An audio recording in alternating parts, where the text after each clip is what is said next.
철책선 있는 강원도 양구에서 군종 목사를 했는데 제가 가는 달 7월쯤 갔는데 8월 9월에 강릉 공비 침투 사건이 있어서 실제로 교전 현장에 있었습니다. 제가 싸우진 않았지만 교전 현장이 저희 부대 예하 지역이었기 때문에 한 달 동안의 전투 상황에 임해봤고요.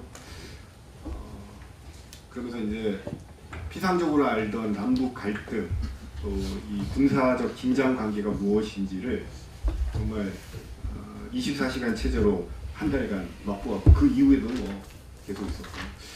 그리고 한국 장로교 총연합회라고 하는 기구에서 장로교들끼리의 일치를 하는 기구에서 실무자로 섬겨보았고 2002년 1년 동안은 인도에서 2003년부터는 한 7년 6개월 동안 필리핀 그리스도 연합교회 선교 동역자로 그리고 2012년부터는 뉴질랜드 장로교회 아시안 미니스트리 코디네이터로 다르게 말하면 제대로 된 목회는 한 번도 못 해보고 바깥으로 돌다가 아직까지도 이루고 있다 뭐 이런 말씀입니다. 자, 근데 제가 바깥에 있었기 때문에 이 로컬 교회가 감당하는 선교적 이슈 말고 다른 것들을 어깨너머로 좀 볼 기회가 있어서 그런 얘기 조금 드리는 게 좋겠다 싶어서 말씀드리는데 부탁받은 주제 말고 제가 뉴질랜드에서 제가 얼굴이 검어서 좀 하얗게 하려고 그랬는데 네. 뉴질랜드의 상황을 조금 좀 설명을 드리고 이제 난민과 환경 이슈에 대해서도 말씀을 좀 나누고자 합니다. 제가 지난 1월 28일 날 제 임기를 마감하는 환송회가 있었습니다. 그래서 저를 불렀던 뉴질랜드 장로교회가 총회 차원에서 총회장님 뭐 여러 임원들이 모인 한 50명 정도 모여서 정말 제 마음에 한량없는 감사함 속에서 환송회를 가졌고요. 그래서 이제 그 장면들이 조금 있습니다. 그래서 2012년부터 18년까지 6년간 사역을 마쳤는데 저는 어떤 거냐면은 뉴질랜드 장로교회하고 PCK하고 선교 협정이 있습니다. 그래서 이쪽에서 초청하고 이쪽에서 보내는 파트너였는데 또 하나가 더 있습니다. 재정적으로는 카운슬 월드 미션 세계 선교 협의회가 연 3만 불 저를 펀딩을 했습니다.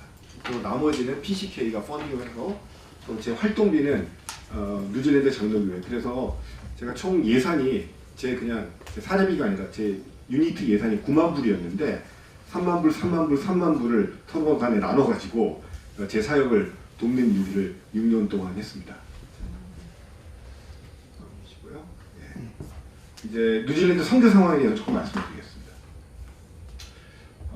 뉴질랜드 이게 프로테스탄트, 앵글리칸, 카톨릭인데 지금 여기가 1950년 조금 넘어서요. 한 55년 이때부터 이제 급격한 교세 감소가 시작이 됩니다. 근데 이제 보시면 알겠지만은 C라고 하는 내용이 별로 요만큼 해서 지금 2025년까지의 예상치인데 그렇게 많이 달라지지 않았어요. 카톨릭은. 왜 안 달라졌냐면은 또 안 달라질 거냐면은 백인 카톨릭 숫자는 계속 줄고 있어요. 그런데 아프리카, 아시아, 필리핀에서 몰려온 카톨릭 숫자 때문에 오히려 최근 통계는 카톨릭 교회만 증가세 있습니다. 이민자들이 아니고는 나라도 교회도 교세도 감당할 수 없는 중요한 상황이 여기에 있습니다. 앵글리칸은 지금 이 최대 종교였는데 가장 적어지고 영향력이 떨어지고 있는데 앵글리칸은 그야말로 전 세계에 흩어진 교회이지만 주로 화이트 앵글로 섹슨들이 다니는 교회이기 때문에 이제 저희 같은 경우에는 통한 남태평양 그룹의 사람들 말고는 이쪽으로 거의 들어가지 않고 있어요. 이 사람들 문화적으로 굉장히 열린 마오리나 열린 데인데 이민자 그룹이 가장 적게 들어오는 그룹이기 때문에 앵글리칸은 이 교세에 굉장히 어려움을 갖고 영향이 떨어지고 있습니다.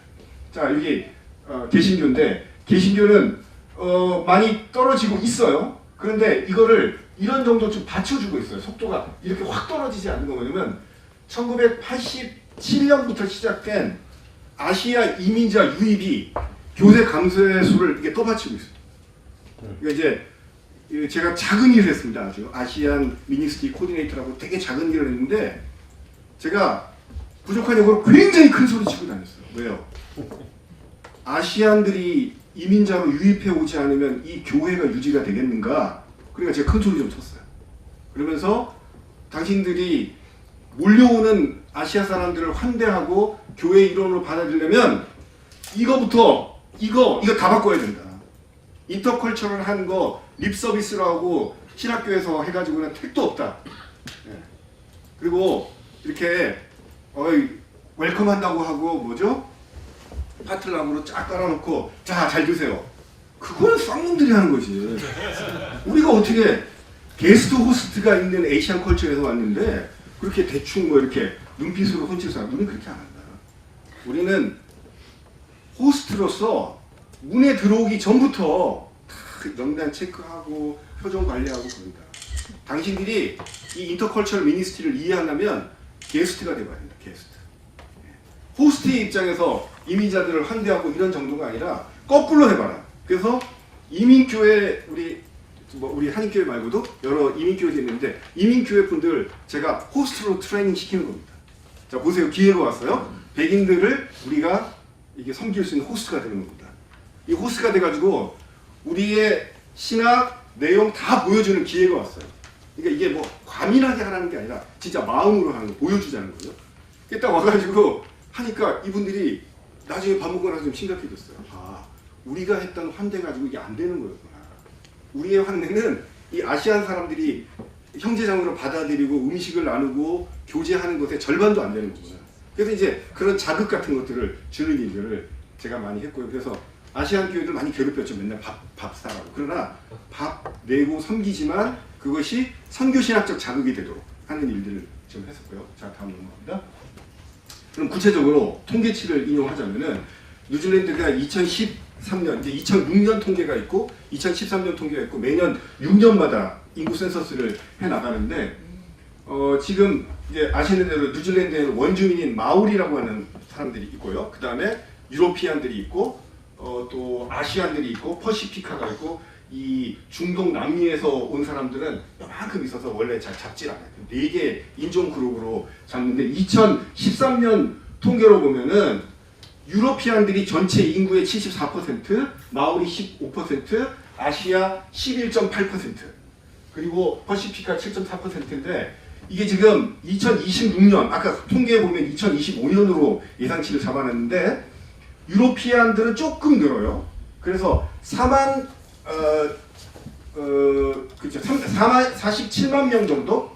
예, 조금 4만 7천 명 정도 늘고 있는데 마오리 조금 늘고요. 그런데 지금 아시안들이 47만 사는데 78만입니다. 그래서 그냥 50만에서 80만 된다고 그래요. 뉴질랜드 전체 인구가 얼마냐? 450만에서 이게 10분의 1이었는데요. 지금 전 인구의 25.4%가 아시아 사람들이 된다는 거고요. 현재 인구가 11.8%, 그러니까 12%가 아시아 사람들이에요. 그런데 도시에 따라서는 제가 살고 있는 오클랜드는 현재 23.4%가 아시아 사람들이고요. 2026년이 되면은 오클랜드 시내의 34%가 아시아 사람들이에요. 제가 살고 있는 거주지 마운틴 로스킬은 마운틴 로스킬 그랜마 스쿨의 부모의 국적이 95개 국적이고요. 백인들보다 아시아 사람들이 더 많이 살고 있어요. 그러니까 이제 군대 가면은 유로피안 백인들이 마이너리티로 살아요. 굉장히 웃긴 현상들이 있어서 이 뉴질랜드에서의 이민 상황 이런 것들은 좀 다른 데하고 다르고요. 이제 국가 단위로 따지면은 뉴질랜드보다 이민 상황이라든지 다문화 상황이 있는 나라가 많지만 시티 규모로 따지면은 전 세계에서 토론토가 1위, 오클랜드 시티가 2위입니다.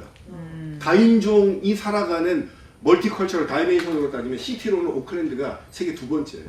근데 이게 얼마 만에 이루어졌냐면 1987년부터 지금까지 30년 사이에 일어났어요. 그러니까 저하고 같이 파트너십을 이루어가는 뉴질랜드 장로교회 지도자들이 저한테 솔직한 얘기 많이 합니다. 나 대학교 졸업할 때까지 내 강의실에서 아시아 사람을 만나본 일이 없어요.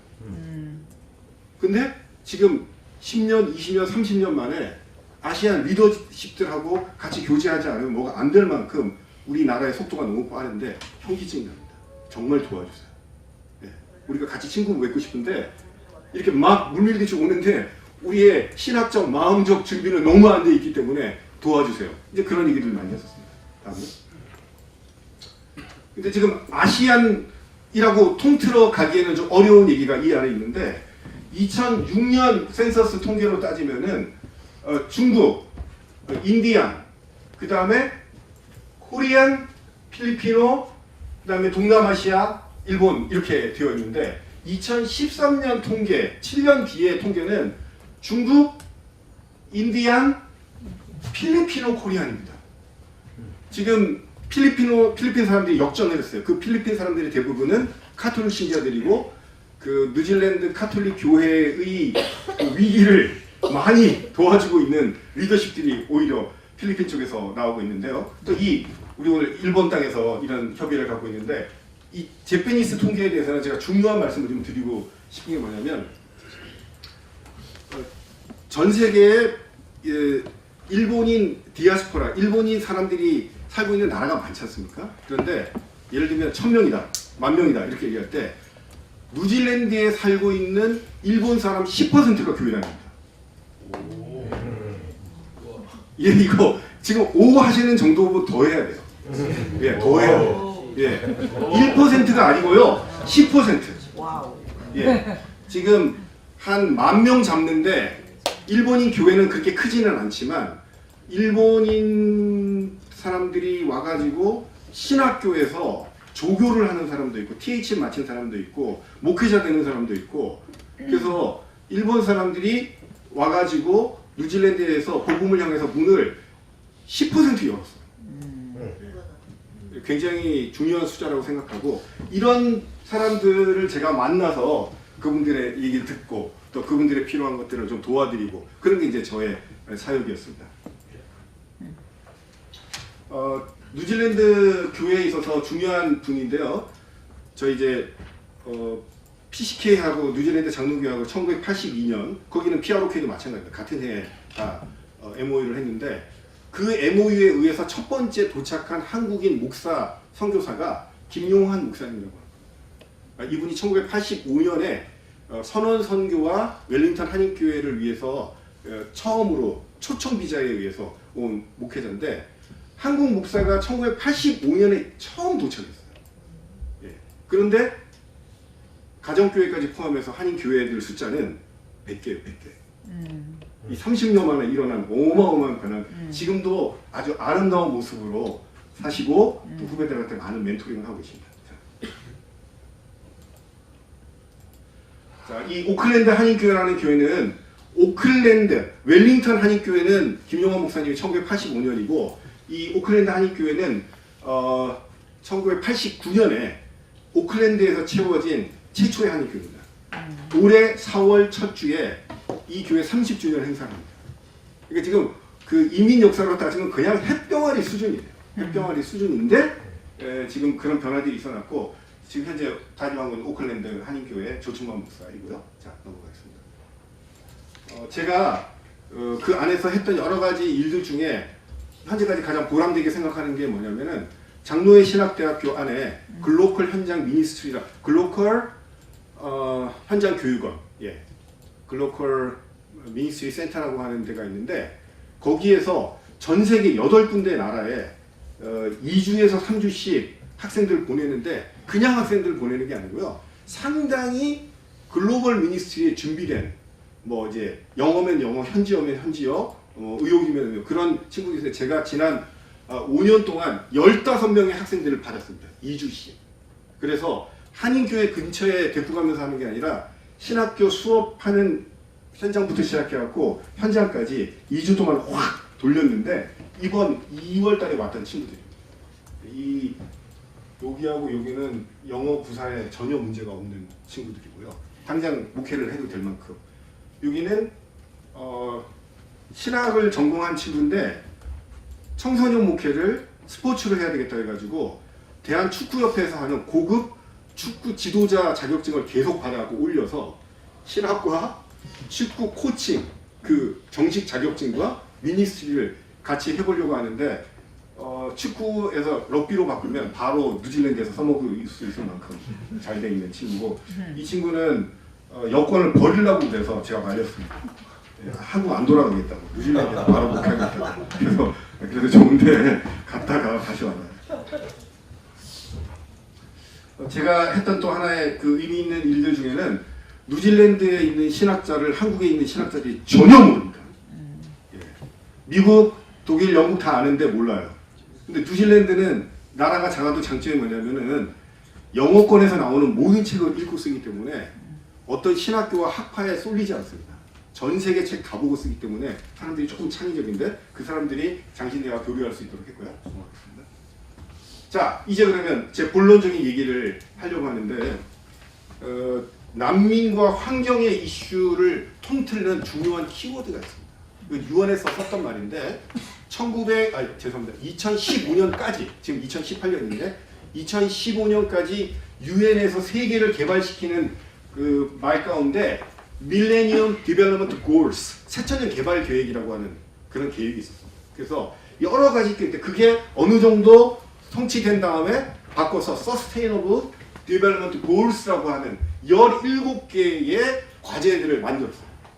이것이 교회랑은 직접 관계가 없다 이렇게 생각하면 그만이지만 교회의 다양한 선교적 과제 가운데 우리가 어떤 연결고리가 있을지 또 우리가 품고 섬기는 제3세계 또는 글로벌 사우스의 교회들과 글로벌 사우스에서 이민자로 온 사람들을 이해하고 그들의 필요를 구체적으로 돕는 데 있어서 이 키워드를 이해할 수 있다면 대단히 도움이 될 거라고 생각합니다. 저는요 신학을 전공한 사람이기 때문에 이거 잘 모르잖아요. 그래서 이거 하는 NGO 센터에 가가지고 계속 교육도 좀 받았고요. 받은 이후에 제가 선교사 훈련을 꽤 시켰는데 선교사 훈련 시킬 때마다 이것만 가지고 제가 2시간 강의합니다. 그러니까 교회 개척 중요하고 영혼 구원 중요하고 그런데 이 세상 사람들이 하나님의 선한 동기로 함께 일하고 있는 이 코드를 모르면 갇히는 것이다. 우리가 거기에 전략적으로 뛰어들지 못하더라도 같이 현장에서 일하다 보면 이런 마음으로 훈련받고 있는 선한 사람들이 너무 많기 때문에 그 사람들을 이해해야 된다. 그래서 이제 저한테 훈련받은 사람들은 조금은 뭐 MDG, SDG 이런 걸 알고 있죠. 자, 넘어가겠습니다. 이제부터 물론 갔는데 여기 아니 조금 더 내려주세요. 네, 아니 위로 제가 키워드가 있어서 하나 조금 더 위로. 자, 6이요. 자, 지금 저한테 맡겨진 게 이 재난의 문제와 난민의 문제인데 자연재해 너무 피해가 크잖아요. 근데 제가 그 뉴질랜드에서 만난 신학자가 이렇게 얘기했어요. 하나님이 우리를 심판하는 것인가? 아니면 하나님이 아직도 지구에서 활동하고 계시기 때문에 그 안에서 일어나는 변화인가? 그 질문이 굉장히 어려운 질문이었는데 그분은 결론을 뭐 하나님의 움직이심으로 했어요. 우리가 오늘도 뉴스에 국제 뉴스에 나타나지 않은 수많은 재해 사건을 죄도 없는 사람들을 향한 하나님의 심판으로 생각하면 우리가 거기에 참여할 공간이 없습니다. 이 자연재해를 바라보는 이해가 조금 달라질 필요가 있고요. 두 번째는 난민은 그 나라에서 이제 자기 나라에서 못 살고 이렇게 이동하는 거잖아요. 그런데 정치적인, 경제적인 여러 가지 이유로 인해서 타의에 의해서 쫓겨남인가 또는 조금 긍정적으로 생각하면 하나님께서 우리에게 계속 위치 이동을 시키시면서 하나님의 나라를 확장하는데 우리를 도구로 쓰고 있는가 이거에 대한 질문들을 조금 해볼 필요가 있다고 생각합니다. 그러면 난민에 대한 얘기를 하자면 UN 난민 고등 탐무국이라고 길게 번역했다가 요즘은 그냥 UN 난민 기구라고 하는데 여기 홈페이지에 들어가면 있는데요. UN 난민 기구가 정의하는 난민과 그 UN 난민 기구에서 생각하는 보호해야 될 대상에 대한 컨셉이 한국어로 있어서 조금 읽겠습니다. 자, 이거 같이 한번 읽어보실게요. 네. 인종,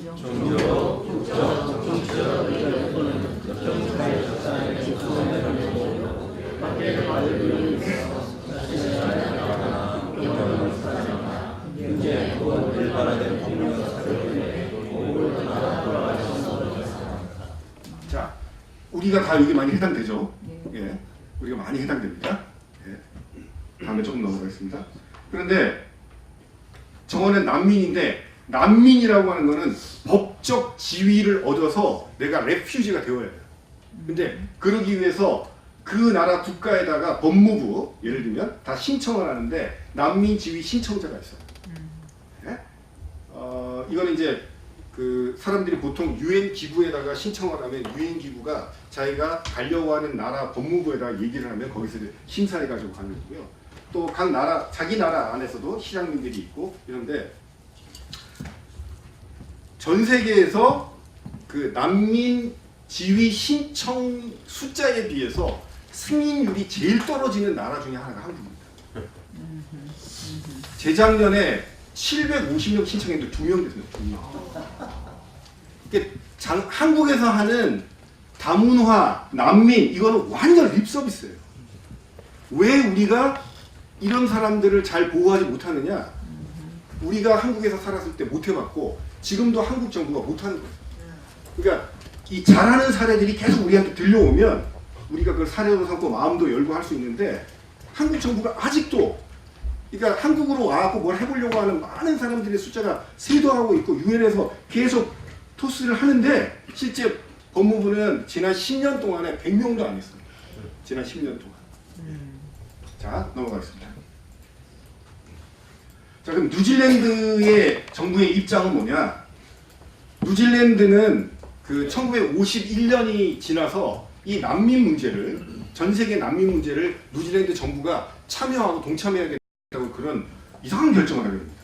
예. 자기네 나라 문제가 아닌데 이 난민들한테 자기가 어떤 뭔가 배려를 해야 되겠다. 그래서 그게 디벨롭이 쫙 돼가지고 현재 매년 여러분 언빌리버블입니다. 뉴질랜드 나라가 450만 명밖에 되지 않고 작은 나라예요. 매년 750명을 난민 비자를 줍니다.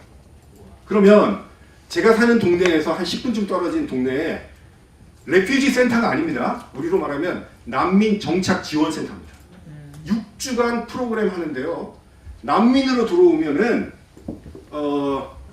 취업 비자보다 좋습니다. 예, 제가 갖고 있었던 취업 비자보다 훨씬 좋습니다. 아이들 대학까지 무상교육입니다. 그 다음에 그 언어적인 문제, 국가에서 어느 정도로 생각하는 어떤 정착의 수위가 있잖아요. 그거 테스트 하면은 영주권 신청 가능합니다. 그러니까 전 세계에서 난민에게 완벽한 제도를 지원하고 집 공짜로 주고 가족 수당 다 제공해주고 1년에 750명. 이게 뉴질랜드 정부의 입장이었습니다. 넘어가겠습니다. 좀 있습니다. 그 밑에 정부의 입장이 교회들의 노력. 그런데 2년 전에 벌써 3년 전인가요? 시리아 난민 사태가 막 터져가지고 막 유럽으로 독일로 터키로 몰려갔잖아요. 뉴질랜드에 있는 교회 지도자들이 총리 면담을 신청했습니다. 안건이 뭐냐 딱 하나인데 750명 1년에 1명 너무나 소극적이다. 제가 볼 때는 너무나 소극적인데 소극적이다. 그래가지고 총리가 어떻게 약속했냐면 그게 쿼터를 밀리는 게 중요한 게 아니라 그 난민 정착 지원센터에 집이 있고 그렇기 때문에 갑자기 집을 못 짓습니다. 뭐 여러 가지 예산의 문제도 있고 그래서 일단 시리안 난민 문제를 풀기 위해서 중동에서 오는 사람 엑스트라로 250명 갔습니다.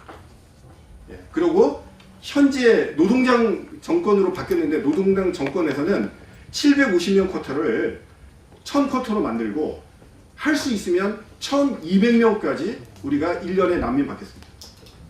이런 정도의 노력을 하고 있는데요. 이게 뭐 대단하게 자랑스러운 일은 아니지만 제가 그 더니든이라고 하는 교회 가봤더니 교회에 있는 지도자들이 모여가지고 정부에서 시리아 난민들을 받는데요. 근데 그 사람들 어떻게 받으면 환대를 할 수 있을까요? 시리아 난민 환대하기 세미나 3주 동안 하는 거예요. 공항에서 어떻게 맞을까? 교회에 맞을 때 어떻게? 이 사람들이 기독교인 아니에요. 기독교인 만들기 위한 노력도 아니에요. 예. 이 정치적 문제로 인해서 고난 당하다가 레퓨지로 이렇게 피신해 온 사람들을 어떻게 그리스도의 마음으로 환대하고 접대하고 친구로 삼을 것인지에 대한 세미나 3주 내내 하는 거예요. 예. 그리고 나가서 커피도 드리고 손도 잡아드리고 인사도 하는 겁니다. 예. 자, 이제 여기 클라이밋 레퓨지라는 게 뭐냐면은 남태평양의 해수면이 높아져가지고 이제 키리바시라든가 투발루 같은 나라는 국가가 이 물이 이만큼 차버리기 때문에 살 땅이 없어요. 그래서 뉴질랜드 장로교 총회할 때 저는 그 참 기억이 되게 남는데 뭐 제가 영어가 짧으니까 클라이밋 레퓨지가 무슨 말인지 알아요. 그런데 남태평양에서 해수면으로 인해서 나라를 잃고 쫓겨오는 사람들을 뉴질랜드 정부가 1년에 예를 들면 50명씩 받기로 했어요. 안 된다. 해수면 높이가 빨리 올라가는데 1년에 50명이 뭐냐? 100명으로 늘려라. 그래서 총회의 결의 사항 가운데 하나가 정부에다가 남태평양에서 오는 그 남태평양 피난자들을 클라이밋 레퓨지라고 부르고 그 사람들을 적극적으로 받아들이자라고 하는 것들을 총회의 결의로 한다. 예. 그래서 제가 그 결의할 때 마음이 뜨겁더라고요. 당장 총회가 돈을 내고 하는 건 아니지만 정부를 향해서 무엇을 목소리를 낼 수 있다는 걸 참 감사하게 느꼈고요. 남미는 아니고 조금만 더. 그 오클랜드 한인교회라고 하는 교회 아까 이제 30년 됐다고 했는데 이 교회가 하고 있는 재미난 일이 하는 게 뭐냐면 백인 교회에서 예배당 빌려서 쓰다가 서름 당해가지고 정말 큰 예배당을 체육관을 빌려가지고 창고를 빌려서 예배당을 쓰고 있는데 지금 현재 매주 오후 2시에 미얀마 사람 100명이 거기서 예배드립니다.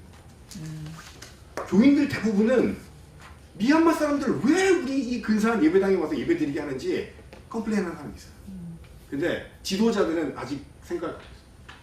우리도 이민자로 와서 얼마나 서름을 겪었는데 미얀마 사람들은 이민자가 아니라 레퓨지 쿼터로 들어와가지고 있는 사람들인데 그 사람들이 우리 교회 와서 예배 드리는 것, 우리 공간을 쓰는 것, 같이 만나서 교제하는 것 이것이 하나님 원하시는 일 아니겠는가 해서 이 이민자였던 한인교회가 레퓨지로 온 미얀마 사람들의 예배 처소를 제공하고 함께 교제하는 것 정말 아름다운 일이라고 생각합니다. 저기 영화 이 대한항공 타시고 돌아가시는 분들 2월 달에 하는 영화인데요. All Saint라고 하는 영화를 보시면은 미국에 있는 앵글리칸 교회가 미얀마 난민들을 어떻게 환대하는지에 대한 영화가 지금 그 기내 영화 서비스를 하고 있습니다. 2017년에 개봉이 됐고요. 근데 너무나 감동해요. 그 목사 젊은 이제 초임 목사죠. 의욕만 있는 목사가 교회 앞에 이 마당 운동장을 밭으로 만들어 가지고 그 미얀마 난민들을 살게 하는 건데 그 특별히 우리 이민 목회를 하는 분들은 대한항공 타고 오신 분은 반드시 꼭 보시는 거예요. 자연재해 문제.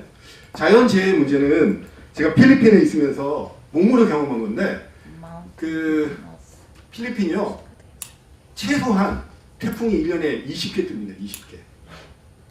20개 중에 5개는 메가톤급이에요. 5개는. 그리고 한 3개 정도가 일본, 한국까지 도착을 하는데 제가 뭐 하여튼 어떻게 하다 보니까 그 메가톤급 태풍 때문에 피해를 당하는 필리핀 사람들을 구호하는 일에 참여하게 돼요. 요거보다 크지 않습니다. 요 한 요만큼 되고 요 정도쯤 되는 보트를 타고요. 저 한 사람 타고 요 뒤에 비닐봉지 50개 여기 비닐봉지 50개를 간신히 태워서 호수 주변에 호수 높이가 7m였는데 깊이가 7m였는데 강이 아니에요. 바다가 아니에요. 호수가 11m가 됐어요. 수위가. 그러면 호수 주변에 있는 집들이 다 잠기는 거예요. 거기 가가지고 그 진입하기 어려우니까 요만한데 저 혼자 이렇게 타가지고 비닐봉지 해가지고 부르면은 비닐봉지 받으세요 이렇게 던지는데 그게 오늘 하루 먹을 수 있는 뭐 이렇게 그런 식으로 하는 걸 했는데 한 2년 동안 후유증을 겪었습니다. 비만 오면 그 비닐봉지를 받기 위해서 기다리고 있는 그 지붕 위에 대롱대롱 매달려 있는 그 사람들의 그림이 계속 보여가지고 트라우마까지는 아닌데 트라우마 비슷한 것들을 제가 겪어보았고요. 근데 거기서 만난 사람들이 액트 인터내셔널이라고 그래가지고 전 세계 교회들이 WCC의 회원 교단이거나 관련 있는 에큐메니컬 기구들이 이것을 좀 더 적극적으로 해야 되겠다고 해서 액트 인터내셔널이라고 하는 국제 구호단체를 만들었는데 이 사람들은 매뉴얼이 기가 막힌 매뉴얼이 있는 거예요. 첫 하루 동안에 할 일, 3일 동안 할 일, 한 달 동안 할 일, 3개월 동안 할 일, 3년 동안 할 일에 대한 게 프로젝트로 쫙 되어 있어요. 우리 이제 막 한국식으로 막 움직이잖아요. 근데 진짜 책임자들은 구호 현장에 나타나잖아요. 그 사람들은 지금부터 3개월 뒤와 3년 동안에 해야 될 프로젝트를 어떻게 해야 될지 막 짜고 있는 거예요. 그래서 긴급 구호는 언론의 힘으로 한다는 거예요. 언론의 힘으로. 막 텔레비전 비치면. 그런데 문제는 한 일주일 지나가지고 텔레비전이 다른 뉴스 돌리는 순간 긴급 구호는 끝나는데 그 이후의 문제는 아무도 책임지지 않아요. 그래서 제가 액트 인터내셔널이라고 하는 지도자들한테 배운 거는 언론의 힘으로 하는 긴급 구호 말고 그 이후에 정착 서비스, 그다음에 회복 이런 거 좀 배웠고요. 3번 IT 문제 제가 좀 중요하다고 생각하는데 쉽게 얘기하면은 IT 때문에 뭐 우리 이민교회도 그렇고 한국도 막 그러는데 돈만 모았습니다, 여러분. 돈만. 제가 아는 의미로서는 IT 구호에 한국교회가 기여한 게 요거밖에 없어요. 왜? IT에 대한 정보도 없고 IT에 있는 사람들하고 어떻게 해야 되는지도 모르고 그 돈이 상당 부분이 한반도를 벗어나지 못했어요. 지금까지. 합동 측은 IT 구호 헌금 때문에 감사받고 형사고발됐습니다. 구호가 교회를 스포일시킨 경우도 있습니다. 요거 좀 띄워주시겠습니까?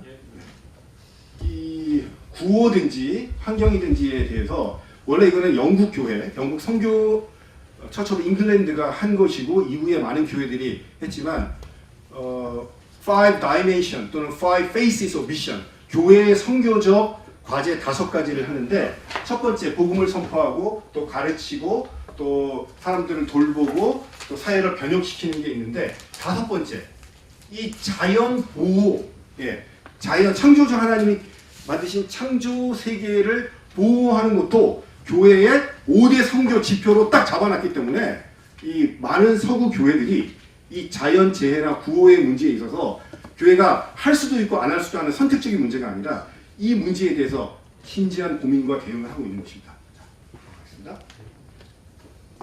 자,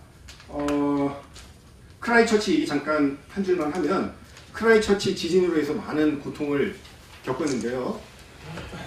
그때 한인교회들이 개별적으로 움직이지 않고 함께 연합해서 움직여가지고 교인들이 4,000명쯤 살던 도시가 교민들이 한 2,000명? 1,500명으로 빠졌어요.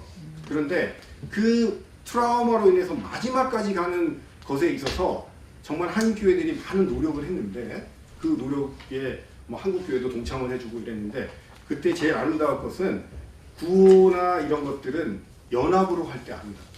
연합으로 할 때. 그런 교훈들이 그분들한테 있었고요. 제가 나오는 말 마지막으로 하고 마치겠습니다.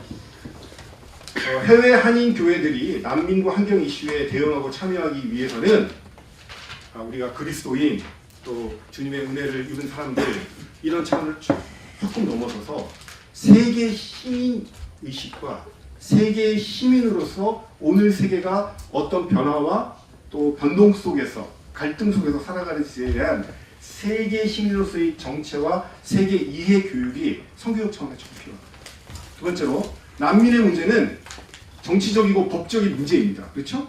그러나 난민을 대하는 태도, 우리 교회가 할 수 있는 게 돈 주고 집 주는 게 아니라 난민, 고통당한 자, 정말 피로를 찾아서 온 사람들을 대하는 눈빛과 마음의 태도가 중요한데 어떤 경우에는 교회는 돈만 내는 경우가 많습니다. 그거 조금 우리가 고민을 해야 될 것 같고요. 마지막으로 자연재해의 문제. 저는 그 신학자의 도전 때문에 하나님의 심판이라기보다는 살아있는 지구의 움직임이라고 생각하는데 제일 쉬운 게 그 어느 구호단체에 돈 보내는 건데요. 정말 현장 중심으로, 아까 현장 중심이라는 게 뭐냐면 첫째 날 할 일과 일주일 할 일과 한 달 할 일과 3개월 할 일과 그 이후에 할 일들에 대해서 판단을 가지고 정말 중요한 건 3개월 뒤인데 이 일주일짜리 모금하는데 하고 우리가 참여한 것으로 우리 스스로를 뭐 자위하고 우리가 대단한 일 한 것처럼 착각하는 거는 우리가 좀 극복해야 되지 않겠나 이런 생각이 듭니다. 자, 제 얘기는 여기서 마치겠습니다. 감사합니다.